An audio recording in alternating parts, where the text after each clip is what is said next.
Ladies and gentlemen, welcome back to Gaming with me, Tony Mo, and welcome once again to Loadouts Live. Today we're going to be running my own personal Sam Fisher loadout. This is a pilot versus pilots loadout that focuses on pistol-only gameplay. So let's check it out. We've got Pulse Blade.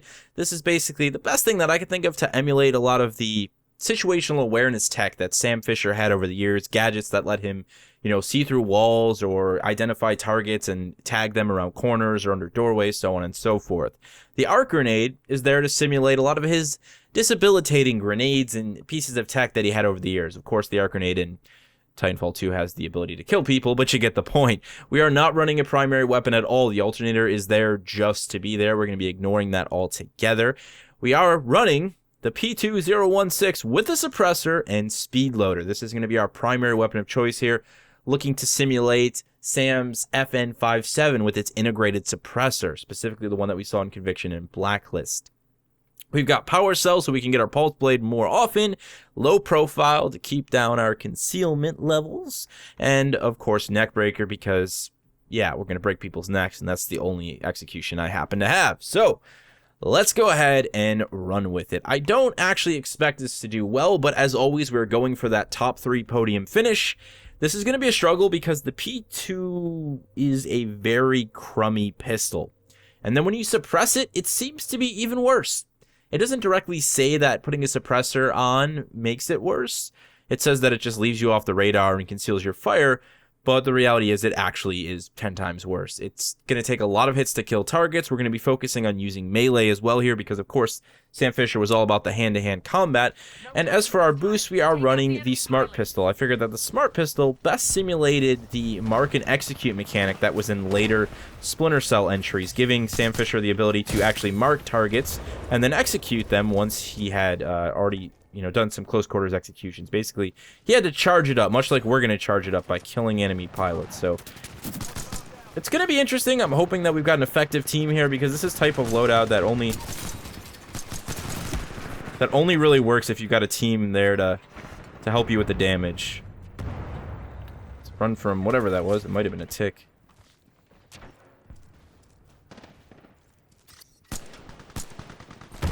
Oh, we walked right into that. We should have backed out of it. It's all good. It's all good. Let's do this. I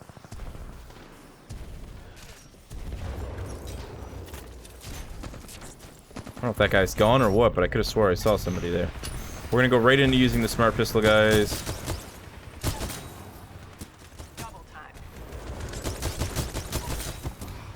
Ugh. I'm not good at getting locks with the Smart Pistol. It's just not my thing. I'm going to be completely honest. I probably...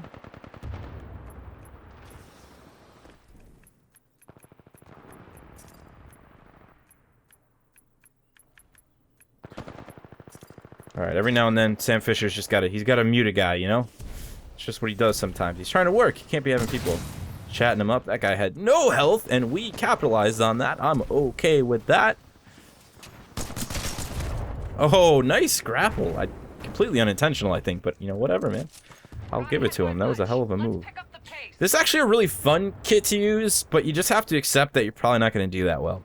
I have gotten quite a few podium finishes in testing with this thing, but it's not ace, I think the biggest thing here to really see success with this suppressed pistol like this is to have incredible mobility and speed, so you can constantly close the gap on the enemy. And I'm not that good. I'm okay. Or you can let them run past you and then shoot them in the arse. I mean, that's a completely sound strategy. But going head-to-head, as I've just tried to do there, never seems to work out. Especially when we're going up against Volts and pretty much every gun in the game that has a much quicker kill time than this thing does. I honestly question why the P2 is even in the game because it is really that weak. I think just about everybody who plays Titanfall will agree that this is the worst weapon in the game. In fact, going for melee only, I deem more effective than actually using this thing. But let's see what we can do here. We really need to reassess. We're playing like a fool, trying to push with the rest of the team when we should be going for some big flanks that are going to support our playstyle. Because that's not how you win. That's not how you do it. At least we're still close. We are actually second place right now. I mean, we had a good start. I think most of our kills are from that initial push, and I'm going to make use of the smart pistol here, and I have no problem with that.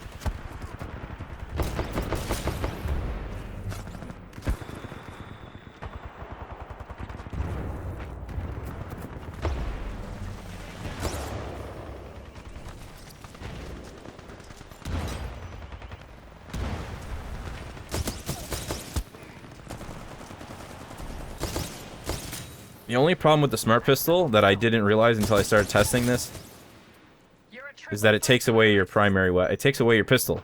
Like, that's it, your pistol's gone.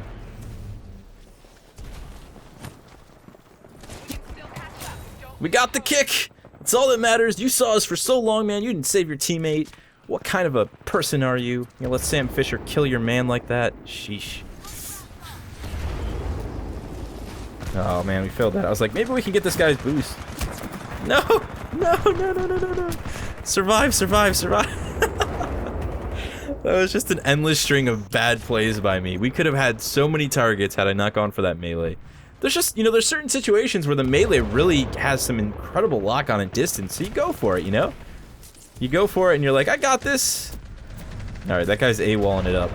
Let's see if we can't stack some shock.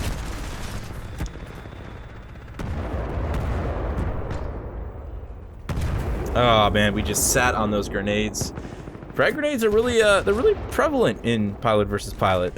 I haven't played much of this mode until I made this loadout, so yeah, that was never gonna happen. Never gonna happen. This is also a loadout that really tries your emotions. Like, how strong of a person are you mentally? Because this is gonna push that to the test when it comes to playing video games. I mean, look at that. Look at that lack of damage, is what I should say. Oh, it's just brutal, man. I would say if I was playing on PC, I could probably go for headshots a little bit more efficiently, but on console, that's just, it's not gonna happen.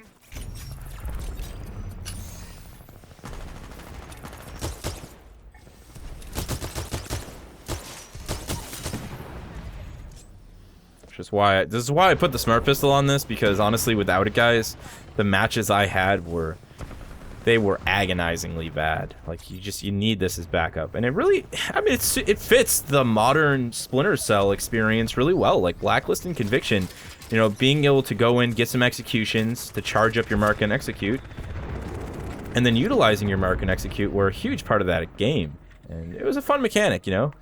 It was something different. We got a guy right here. You can hear him going stealth. Oh. That was it. That was the loss. We came in second place. Our team didn't win. Fortunately, that's not on me, man. I actually stayed positive, which I'm shocked. The number of assists I have, though. Whew, that's what happens. I really... You know what? let me just dodge that and finish talking. That guy just got dropped. I really would love to see them... I'm going to hide here and see if we can't tag guys walking past. That's the plan, anyways. I would really love to see them do some balancing to the pistols in the game. You know, some pistols are super powerful, and then others, like the P2, man, they just got the shaft. It's a bit upsetting. Like, I'd love to see this thing be something that you could use, you know?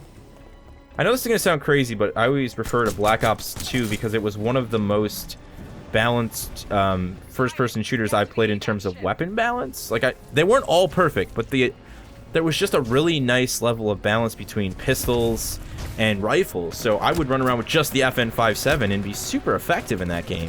There were a lot of the pistols that were just really good. It was one of the few games that managed to put pistols on the same level as the other weapons without making them feel super overpowered because of the increased mobility you had. So I just feel like that was an anomaly, though. Not many games have had that good fortune.